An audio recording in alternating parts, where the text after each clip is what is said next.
जब राम भगवान सेतु बना रहे थे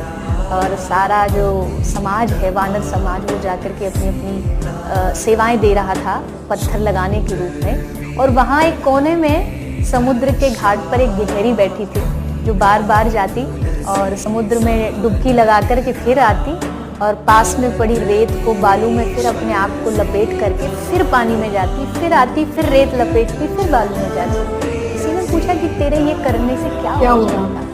तू क्या ही कर रही है, इतना बड़ा सेतु है और तू उसमें मिट्टी लगा कर रेत लगा रही, क्या कर देगी। तो जो गिलहरी ने उत्तर दिया कि बदलाव क्या आएगा वो पता नहीं, पर जब भी इतिहास में पूछा जाएगा कि इस राम सेतु में किस किस ने मदद करी, तो हमेशा एक नाम आएगा कि गिलहरी भी थी जो जाकर के वहाँ अपने प्रयासों को, अपनी कोशिश को उसने पूरा